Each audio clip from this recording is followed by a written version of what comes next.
सती ने महलों का त्याग कर दिया और नंगे पैर घने जंगलों की ओर चल पड़ी। उनके लिए अब न कोई बिछौना था, न कोई राजसी भोजन। उनका लक्ष्य केवल महादेव थे। भीषण गर्मी में पंचानन तप और बर्फीली रातों में ठंडे जल में खड्डे होकर उन्होंने तप किया। दिन बीते, महीने बीते, सती ने अन्न त्याग दिया और केवल बेल पत्रों पर जीवित रही। सती की तपस्या की अग्नि इतनी प्रबल थी कि कैलाश पर महादेव का ध्यान टूटने लगा। देवताओं को डर था कि यदि शिव ने सती को स्वीकार नहीं किया तो सृष्टि का क्या होगा। परंतु सती की अटूट श्रद्धा ने अंततः महादेव के वैराग्य को प्रेम में बदल दिया। एक दिन साक्षात महादेव सती के सम्मुख प्रकट हुए। उनकी आंखों में अपार प्रेम था। महादेव ने कहा, हे देवी, तुम्हारी भक्ति ने मुझे जीत लिया। मैं तुम्हें अर्धांगिनी के रूप में स्वीकार करता हूं। पूरे ब्रह्मांड में आनंद की लहर दौड़ ढह गई।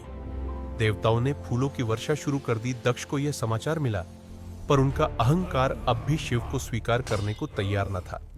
फिर आया वह शुभ दिन, शिव और सती के विवाह का। कैलाश से सबसे अनोखी बारात निकली। भूत, प्रेत, पिशाच और ऋषि मुनि सब इस दिव्य मिलन के साक्षी बनने के लिए उत्साहित थे। सती के चेहरे पर वह गर्व था जो केवल सत्य और निस्वार्थ प्रेम से मिलता है। भगवान विष्णु ने स्वयं कन्यादान किया और ब्रह्मा जी ने विवाह के मंत्र पर ही यह मिलन केवल दो आत्माओं का नहीं, बल्कि शिव और शक्ति का एक होना था। विवाह के बाद शिव सती को लेकर अपने धाम कैलाश पर्वत पर लौट आए। कैलाश पर प्रकृति भी झूम उठी।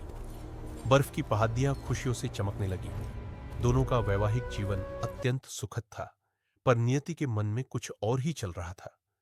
दक्ष का अपमान का बीज अब एक विषैले वृक्ष का रूप ले रहा था। समय बीतता गया, पर राजा दक्ष के मन में शिव के प्रति नफरत कम नहीं हुई। अपने अहंकार को तुष्ट करने के लिए दक्ष ने एक कणखल में भव्य यज्ञ का आयोजन किया।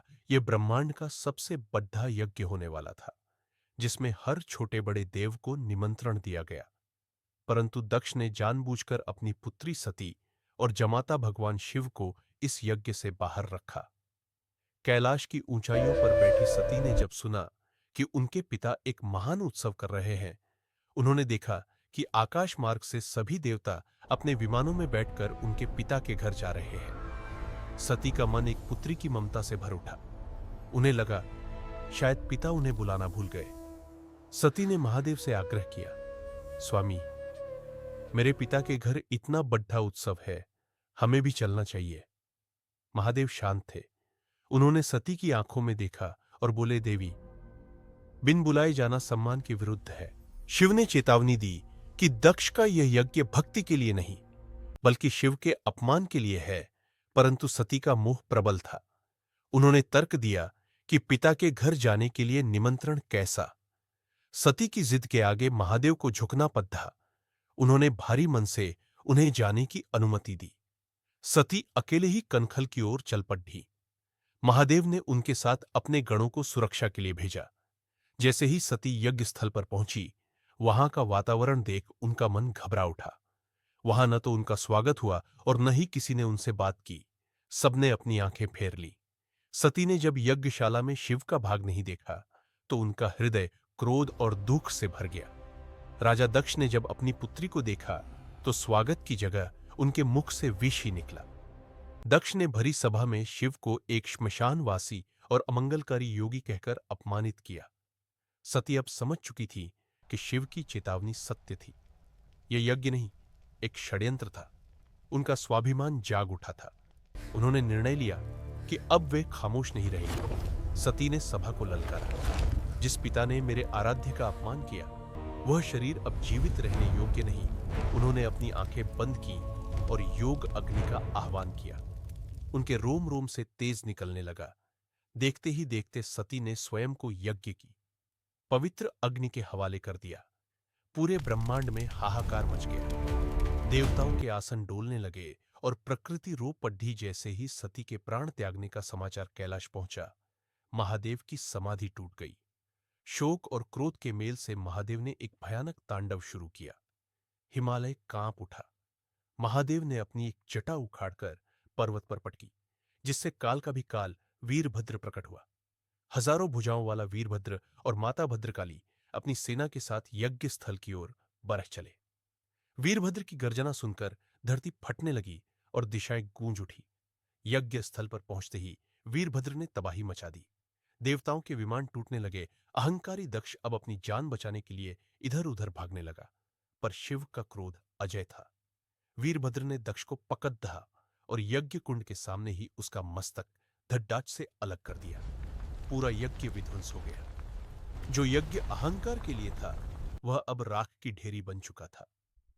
क्रोध शांत होने के बाद महादेव स्वयं उस जलती हुई वेदी के पास पहुंचे। उन्होंने सती के उस पवित्र लेकिन निष्प्राण शरीर को अपनी बाहों में उठा लिया। एक योगी जो मोह से परे था, आज अपनी शक्ति के वियोग में फूट फूट कर रो रहा था। महादेव सती के पार्थिव शरीर को लेकर तीनों लोकों में भटकने लगे। उनके हर कदम से प्रलय आने लगा। सृष्टि का चक्र रुक गया। यदि शिव शांत न हुए तो पूरा ब्रह्मांड शून्य में विलीन हो जाता। तब देवताओं ने मिलकर भगवान विष्णु से इस प्रलय को रोकने की प्रार्थना की। नारायण जानते थे कि जब तक सती का शरीर शिव के पास है, उनका मोह भंग नहीं होगा। भगवान विष्णु ने अपना सुदर्शन चक्र छोड़ा, जिसने सती के शरीर को 51 हिस्सों में विभाजित कर दिया। जैसे जैसे मां सती के अंग पृथ्वी पर गिरे, महादेव का मोह धीरे धीरे शांत होने लगा। जहां जहां मां सती के अंग और आभूषण गिरे, वे स्थान शक्तिपीठ बन गए। कामाख्या से लेकर ज्वालामुखी तक ये स्थान आज भी स्त्री शक्ति और भक्ति के प्रतीक है। जब सती का पार्थिव शरीर ओझल हुआ, तब महादेव को अपनी भूल का एहसास हुआ। उन्होंने पश्चाताप कर रहे देवताओं को माफ किया और दक्ष को बकरे का सिर लगाकर पुनर्जीवित किया। परंतु शिव का हृदय अब भी सती की यादों में डूबा था। वे फिर से गहरी समाधि में चले गए। वर्षों बीत गए, पर सती का वह बलिदान व्यर्थ नहीं गया। प्रेम कभी समाप्त नहीं होता मां। आदिशक्ति ने पर्वतराज हिमालय के यहां पार्वती के रूप में फिर से जन्म लिया। वही सती अब पार्वती बनकर फिर से शिव को पाने के लिए तपस्या की राह पर चल पड़ती। यह कहानी हमें सिखाती है कि सच्चा प्रेम केवल देह का नहीं, बल्कि आत्माओं का मिलन है। शिव के बिना शक्ति अधूरी है और शक्ति के बिना शिव केवल शव है। सती का वह अग्नि त्याग आज भी हर भक्त के हृदय में धर्म की ज्वाला बनकर जलता है। सती और शिव की यह कथा केवल एक अंत नहीं, बल्कि एक अनंत शुरुआत है। आशा है आपको यह दिव्य गाथा पसंद आई होगी।